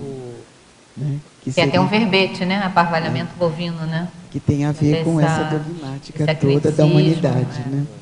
Vamos organizar aqui. É tudo dentro dessa mesma questão? Eu queria falar dos 10 mandamentos. Nós estamos falando dos mandamentos ainda? Então vamos lá. Bem dos mandamentos, mas é da questão da autonomia. Não é? Nós todos criamos um paradigma pessoal, não é? Da orientação. E dentro desse paradigma que nós conduzimos a nossa vida, nós temos um sistema de crenças grande, forte. E eu queria ir mais profundo, além da assimilação que nós fazemos dos costumes, das tradições, do próprio tipo de pensamento da sociedade onde vivemos, e sem contar com as influências da sociedade extrafísica, quer amparadas, quer não amparadas, não é, que nós sofremos. Mas nós também temos um conjunto intrínseco, que podemos falar de personalidade ou de intraconsciencialidade, da estrutura intraconsciencial. Por exemplo, nós vamos construindo, agora pensando só nesta vida, vamos construindo um conjunto de princípios ou de orientações comportamentais associadas às interações que nós vamos estabelecendo com as pessoas. Por exemplo, uma criança numa escola que sofre bullying ou que é criticada, que começa a criar uma crença que ela não vale nada, por exemplo. E isto é válido para quase tudo, né, do nosso comportamento. Ou, por exemplo, o pai autoritário que impede que a criança se exprima e se expresse e possa desenvolver um pensamento mais abrangente e autónomo. Isso vai inculcando e vai criando esse sistema que é subconsciente ou inconsciente. Eu gostava que tu fizesse esse paralelismo entre a estrutura intraconsciencial e a postura antidogmática. Tu já falaste um pouco da consciencioterapia, mas gostava que pudesses comentar um pouquinho sobre isso. Então, eu acho que eu comentei antes, no início, não sei se você estava aqui no início, mas essa questão de liberdade de escolha com isenção é difícil, não é? Eu coloco aqui na definição, né? Atuando com lucidez no exercício pleno do livre-arbítrio. Esse exercício pleno, aqui teórico, é de uma forma teórica, mas ele é muito difícil de ser executado, justamente pelas questões, de um lado, as repressões históricas de múltiplas vidas, a outra é o contingencionamento evolutivo, aquilo que está dentro da sua programação, daquilo que você pode escolher e daquilo que é contingência para você ajustar. E o outro é a questão grupo kármica, que são os acertos, né, com seus parentes, os seus amigos, aquele grupo que você nascer inimigo, exato. O acerto grupo kármico, de uma maneira geral, amigos e inimigos. Então, essa liberdade de escolha, ela é difícil de acontecer. E realmente nós sofremos essas influências do meio ambiente, da família, da cultura, do local onde nascemos, né? Dependendo de cada local onde você veio, a influência da mesologia é bastante forte. Agora, existe dentro da nossa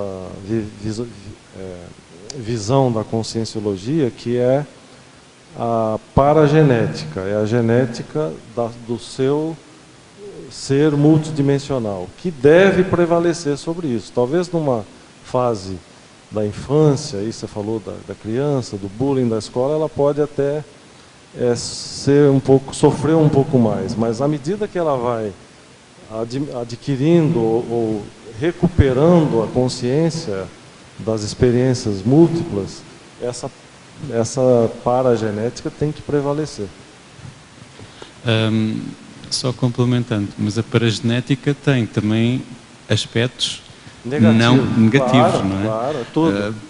Por exemplo, alguém que sofre, tem um trauma numa vida passada, e que naquele momento, por exemplo, da morte, cria um autoapostolado de que, por exemplo, por exemplo, uma mulher que foi maltratada por homens, eu não vou mais confiar nos homens. É só um exemplo de autoapostolado. Isso fica gravado, não é? Isso vai modular, é uma autocrença imposta, uma auto-hipnose imposta, que vai repercutir nas vidas seguintes, não é? E isto pode ser válido para muita coisa, não é? Isto é só um exemplo, não é? É por isso que a multiexistência faz sentido, para que você possa se renovar, né? As renovações acontecerem, e esse esquecimento que nós temos, esse restringimento do intrafísico, tem essa característica de não se lembrar de tudo, justamente para que você possa viver uma nova experiência e começar de novo, né? Exatamente. Eu acho que esse movimento da autodescrenciologia que o Alexandre está falando, né, porque existem determinadas experiências, sejam de vidas pretéritas ou inclusive dessa vida, que começam a nos marcar, e isso acabam gerando as crenças. A psicologia cognitivo-comportamental estuda bastante isso, né, a condição das crenças, vão gerando os esquemas, a pessoa vai começando a atuar baseado nessas crenças pessoais, né? Eu acho que é esse ponto que você está trazendo. E aí esse movimento autoterapêutico, né, seja através da autoconsciência terapia, muitas vezes até a pessoa tem que recorrer a outras linhas terapêuticas também para procurar ajuda, para desfazer essas fossilizações pensênicas ou essas fossilizações sinápticas, né, que a pessoa tem a ideia de si mesma, né? Eu acho que é nesse sentido, né, que você está trazendo. E o Wagner apontou aqui, você falou da condição da autoconsciência terapia, eu acho que essa listagem sua da terapeuticologia já parte de uma boa lista, né, de sugestões e posturas a nível intra, como você falou, e a nível extraconscienciais, né? Tudo bem? Beleza? Só Vamos a questão lá, então, esse confronto, eu entendi o que ele fez, está até correto aqui no verbete, mas se fosse confrontar mesmo, se pode confrontar 10 mandamentos com N mandamentos, tudo bem. Mas isso, a questão não é essa. A questão é, talvez, de criticar esses 10 mandamentos da religião, que é cristã, católica, que acho que provém também do judaísmo. Eu não sei se coincide as duas coisas, mas muita coisa veio do judaísmo. O Marcelo aí que me corrija nessa questão. Mas a questão, por exemplo, a questão central é que o dogma ambulante é Deus, né? E eles falam não matar, e eles matam pra caramba em nome de Deus. Lógico, que vem então, focar mais nesse assunto que já é o dogma da religião, independente de como nasceu esses 10 mandamentos, que deve ter sido... A intenção até foi boa, mas as religiões não cumprem isso. Não sei lá. Bom, queria fazer uma pergunta. É sobre os 10 mandamentos? Ou não? É porque... Eu estou oferecendo 30 mandamentos aqui. Né? Ele está sugerindo não é bem 30 posturas. Eu já te passo a palavra. Só um minutinho, Tânio, é sobre essa questão dos mandamentos ou não? Não, é outra coisa, né? E a sua também é outra coisa? Deixa eu só terminar aqui a questão da teletertuliana e eu passo a palavra para a Tânia, que ela já estava um tempão no microfone, e depois com você. Pode ser? Tá bom. Sindromologia, Wagner. Poderia explicar a síndrome João Bobo?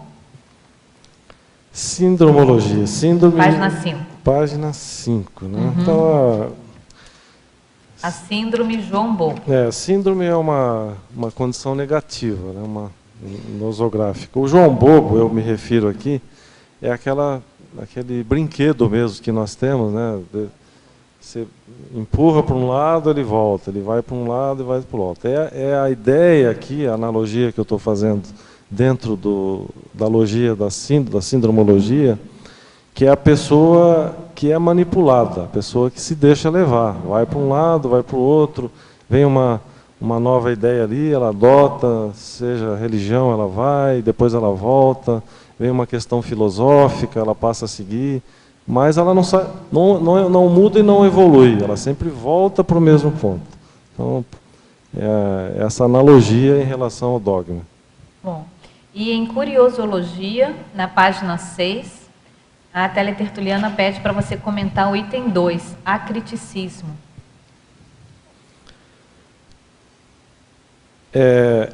Então aí já tem essa explicação desses três ícones, né? Isso aqui foi que são as figuras centrais de três religiões. As estatísticas de várias pesquisas de adesão religiosa indicam aí 2/3 ou um pouco mais aí dessas três religiões, né? O cristianismo mais ou menos com 2,2 bilhões de adeptos, mais 1,8 bilhão de muçulmanos, já dá 4, e mais uns 500 mil de budistas que se declaram. Então 4 bilhões e meio, 2/3 da humanidade, seguem ideias, muitas dogmatizadas, de três líderes que não deixaram nada escrito. Então, para mim, isso é uma curiosidade, porque tudo que foi escrito sobre esses três personagens foram escritos por outras pessoas, né? E depois em muitos casos, depois da sua existência. No caso do cristianismo, de 15 a 100 anos depois. Então, isso foi alguém que falou, que ouviu dizer, né? Os primeiros livros do Novo Testamento não foram os evangelhos, foram as cartas de Paulo, né? Se a pessoa que fez a pergunta pode abrir, se tem uma Bíblia, vai ver que os evangelhos estão lá. O Evangelho segundo Mateus, o Evangelho segundo, é sempre segundo João. Quer dizer, não foi a pessoa que escreveu, foi alguém que escreveu sobre ele. Então, a possibilidade de que essa narrativa não seja verdadeira ou que seja exata é bastante grande. Existe uma organização nos Estados Unidos chamada Jesus Seminar, o Seminário de Jesus. São estudiosos cristãos, professores com alguma mentalidade crítica. Eles fizeram uma pesquisa na qual indicava menos de 20% das palavras ditas por Jesus Cristo terem sido pronunciadas por ele. Então, mais de 80% do que está escrito, não existe comprovação de que foi realmente. Então, é a questão do criticismo, de ser crítico, né, em relação a isso. Bom, acho que é a Tânia agora, né? Agora eu posso, né? Wagner, aqui, começando na página, eu tenho dois itens para você. Na página 2, você está colocando a megapensenologia, né? Aí aqui o último, você podia desenvolver? Foi você que fez ou você capturou isso de texto? Fala um pouquinho mais alto, Tânia, porque agora com a chuva está difícil aqui de ouvir aqui embaixo. Página 2, segunda linha, heterocriticismo, racionalidade evolutiva. A continuação do item megapensionologia, não é isso? Tá. Uhum. Na última linha ali né, do megapensionologia, na página 2. Você quer saber como que eu coloquei e fiz essa... Isso. Não, e o que você quer abarcar? Quando eu penso na crítica, eu penso em 3 possibilidades da crítica. A crítica que é feita quando nós criticamos os outros, que é a mais fácil, né? Depois, quando recebemos a crítica, que já é um nível um pouco mais difícil, e quando fazemos a autocrítica, que eu acho que é o mais difícil. Na heterocrítica, quando nós fazemos a avaliação ou damos algum feedback para alguém, é a questão da racionalidade, de aplicar a racionalidade, e eu pensei na evolução com racionalidade, e não simplesmente colocar as suas ideias ou os seus valores, mas com racionalismo. Tá, porque pode ser irracional, né? Pode. Essa heterocrítica. Pode. Ser então é o cuidado. Bastante racional. É o cuidado, né, que a gente tem que ter, né? Sim. Perfeito. E na página 7, no item 16, evoluciologia. Eliminar a terceirização da evolução consciencial pessoal. O que você quis trazer aqui para a gente? Bom, essa inspiração também veio do livro do Marcelo, né, da ideia. O Marcelo influenciou bastante nesse verbete aqui. Então, o Marcelo coloca a ideia da terceirização evolutiva, da terceirização existencial. Sim. Que é entrega que nós temos essa tendência de entregar para os outros a nossa evolução, não assumir a própria evolução. A Deus, ao Papa, ao Santo, ao Santo, ao Padre, ao Pastor, alguém que nos diga o caminho, e aí a gente segue e acredita naquilo, sem fazer a sua própria autocrítica. Exato. Tá, ok. Muito obrigada. E parabéns, hein? Vamos lá, Elia. Beleza. Wagner, eu queria colocar uma situação que eu achei bastante interessante, até pelo começo do título, né? Autogestão antidogmática, tá? Então, se é a autogestão, tem um processo de você gerir os seus próprios dogmatismos, intraconscienciais ou pessoais.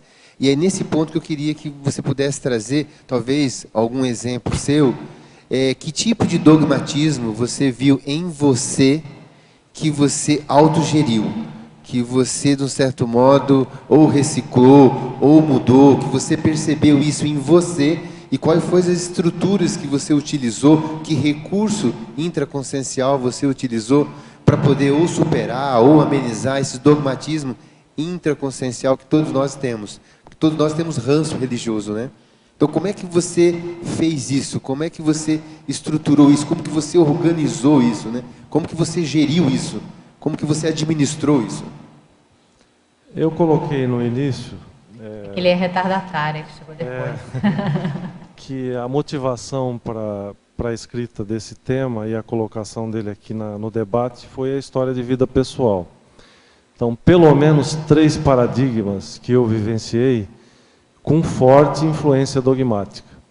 O primeiro foi o religioso, né? O paradigma do religioso, na qual a gente aceita as ideias, aceita aquilo que nos é dito, são as crenças.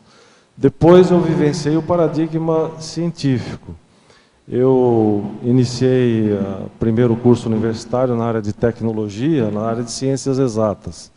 Então, quando eu comecei a estudar ciências exatas, aí tive mais acesso a outras áreas da ciência, então eu passei a vivenciar o paradigma científico, materialista, né? O paradigma voltado exclusivamente para as coisas materiais, nada de transcendente admitido dentro da ciência convencional naquilo que eu estudei. E dentro do paradigma filosófico, algumas leituras dentro do campo filosófico, que também são dogmáticas, porque a filosofia ela é teórica, né? Ela tem uma vantagem, ela nos ajuda na parte do racionalismo, ela questiona tudo de forma racional, então isso ajuda, de uma certa forma, a estruturação do pensamento, as ideias, isso dá um apoio, mas fica naquele ciclo vicioso de ideias, de teorias, e não faz experiência. Então, eu penso que uma das coisas que mais me ajudaram foi o autodidatismo, foi o interesse pela leitura, a busca, a pesquisa, com um grau de ceticismo, porque tem que ter um grau de ceticismo para você questionar esses paradigmas e esses dogmas. E essa inquietude que eu tinha com relação a esses modelos que eu adotei, me levaram a essa busca, a essas pesquisas, e isso aconteceu de várias maneiras. Eu coloco nessa enumeração da terapeuticologia essas 30 possibilidades aqui, de vivências que foram vivências pessoais, né? Então,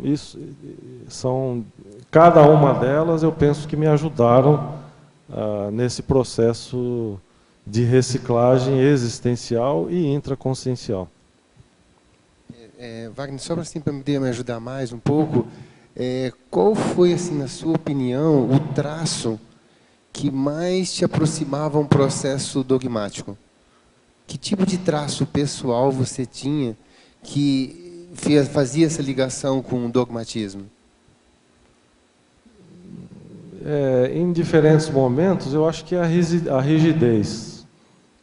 A rigidez de seguir aquilo que estava escrito, ou porque foi uma autoridade superior, suposta autoridade superior, seja religiosa, científica, o certo e o errado, a questão da coisa de cima para baixo. Então isso, mas foi uma coisa que sempre me causou desconforto. Sempre tive essa falta de convicção íntima. É isso que impulsionou a pesquisa.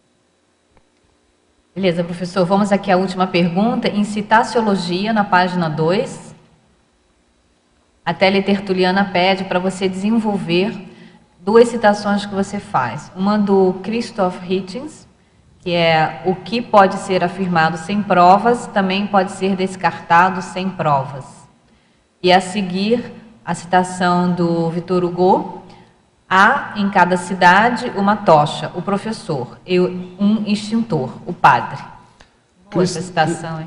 Christopher Hitchens foi um filósofo, um crítico literário e um ateu assumido, assim, bastante forte. Ele é considerado uma das figuras mais proeminentes do ateísmo. E dentro da visão do Hitchens, ele combateu as religiões, principalmente os dogmas religiosos, mostrando que muitos desses dogmas eles não são verificáveis. Então, da mesma forma que ele é manifestado como uma verdade, ele pode ser descartado como não sendo verdade. Então, porque não existe verificação, não existe prova, não existe realidade, nada que comprove. E alguém defendeu aquela ideia, mas não há sustentação.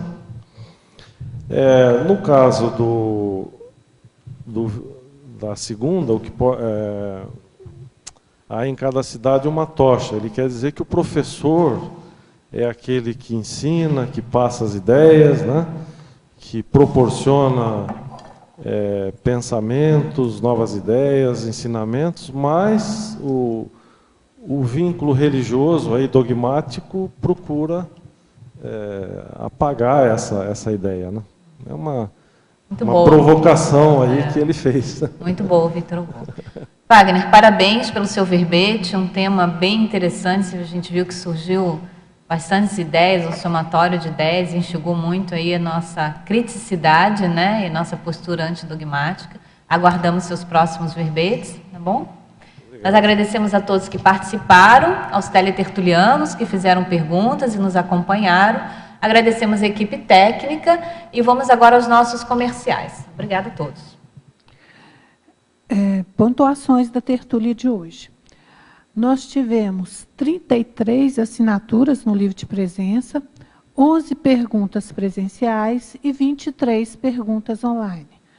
Hoje nós teremos 5 recados. A Marta Ramiro, sobre a segunda semana paracientífica da Conscienciologia, o Jeffrey Lloyd, sobre o acoplamentário, o Alexandre Zaslavski, sobre dilemas cosmoéticos, a Márcia Ram, terceira semana da paradileitologia, e eu sobre o SCP-2. Boa tarde a todos. Nós temos a satisfação de convidá-los para participar da segunda semana paracientífica, que terá início no próximo dia 13 e irá até o dia 19. Essa semana é o encontro entre os pesquisadores da Conscienciologia e envolve vários eventos. Por exemplo, orientação à pesquisa, que vai ser realizado do dia 13 ao dia 16, das 8 às 9. Workshop sobre liderança paracientífica. O que é liderança paracientífica? Você pode participar e descobrir o que significa essa expressão. A liderança será do dia 13 e dia 14, das 19 às 21 horas.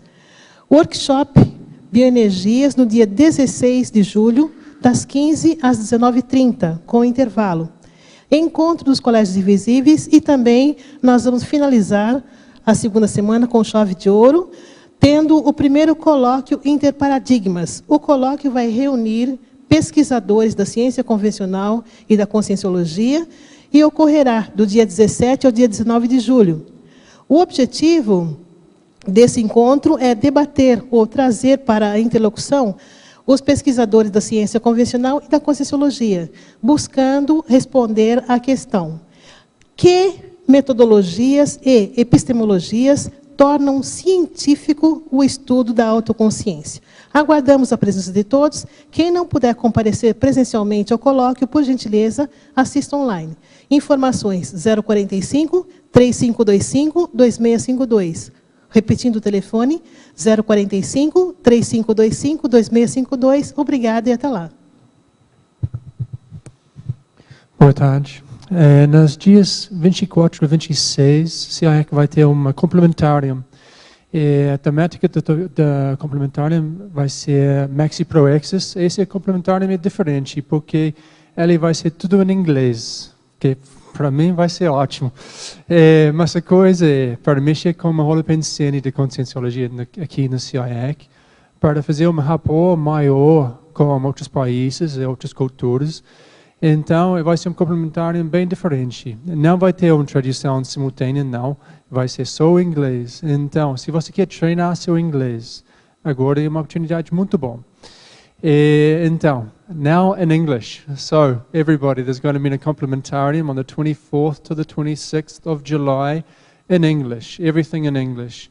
The Epicon is going to be Leonardo Famato. It's going to be here in CIAC, and the idea is to help expand even more the Holothosene of conscienciology. So, and also create a deeper rapport with other cultures and languages. So if you're interested, please support the event. We think it's a good initiative and deserves support. So if you're interested, please get in contact with CIAC and enroll, and we'll see you there. Tudo de bom. Tchau. Obrigado. Boa tarde, pessoal.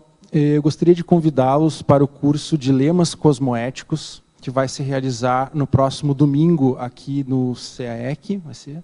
Não, no Discernimento, das 8h30 da manhã às 5h30, com intervalo. E ele é um curso completamente prático. Nós vamos trazer diversos dilemas para os alunos debaterem e os professores vão mediar esse debate. Então, o dilema cosmoético ele é um problema, né, que envolve alguma dificuldade para haver o posicionamento, e esse problema tem implicações que vão além do paradigma convencional, quer dizer, implicações multidimensionais holocármicas. Então, ele vai ser interessante, esse curso, como um exercício de debate, né, um debate racional, organizado, e também uma oportunidade para refletir de uma maneira mais assim, concentrada e vamos dizer, dentro de uma situação interessante sobre os princípios da cosmoética e da aplicação da cosmoética. Então, quem tiver interesse em participar, as inscrições são aqui no CAEC, né? E o telefone é 45 3525 2652. Muito obrigado. Boa tarde a todos. Gostaria de convidá-los para participarem da 3ª semana da Paradireitologia. Essa semana nós contaremos com muitas atividades. Ela iniciará no dia 7 de agosto e seu término ocorrerá no dia 16 de agosto. Começaremos dessa vez com um acoplamentário temático com paradireito e interassistencialidade. Teremos oficinas de zooconvivialidade, a oficina do Consim Cobaia, com estudo de caso da doutora Vanderlei Terezinha Kubiak, que é uma desembargadora do Rio Grande do Sul, que virá para cá especialmente para ser estudada. Também teremos uma ação interassistencial paradireitológica, cujo objetivo é, no Dia do Advogado, que é o dia, tradicionalmente, no direito, conhecido como Dia do Pendura, a gente quer fazer uma assistência, fazer o Dia do Despendura. Então, nós vamos oferecer atividades gratuitas para todos que precisarem. Ofereceremos as atividades que são os serviços da Juriscons. Além disso, teremos um ciclo de palestras em mediação que está ocorrendo em parceria com a OAB, aqui em Foz do Iguaçu. Vai ser na OAB. Virão palestrantes do Brasil inteiro, 4 palestrantes, na verdade, um árbitro, 2 desembargadores e um advogado, todos especialistas na área da mediação. E, por fim, o fórum, que conta com pesquisas de 25 professores da Conscienciologia, com seus artigos e conclusões, pesquisas na área da paradireitologia. Teremos, então, ao final desse evento, cujo tema é ortoconvivialidade, a escrita de uma carta de ortoconvivialidade. Então, vai ser uma oportunidade muito boa para quem quiser vivenciar o paradireito no seu dia a dia. Agradeço a oportunidade e convido a todos para estarem presentes. Tchau. Bom, eu gostaria de convidar vocês também para o SCP-2, que vai acontecer do dia 24 a 26 de julho, em Brasília. É o único SCP-2 do mês de julho, e a localização dele, Brasília, é bastante favorável, né, um mês de férias, para que vocês do país todo possam participar. O SCP-2 de lá está com preço excelente, então não percam essa oportunidade. Vocês sabem que o SCP-2 foi um curso desenhado, orientado pela Serenona Monja, e ele visa principalmente a questão da reurbanização. E nós sabemos que nós podemos contribuir com as nossas energias para a movimentação política no sentido de reurbanização em Brasília. Então, o nosso convite fica bem especial nesse sentido. O EPICON será o professor Félix Young, e repetindo, do dia 24 a 26 de julho. Mais informações vocês podem ter pelo telefone 61, que é o prefixo de Brasília, 3346-5573.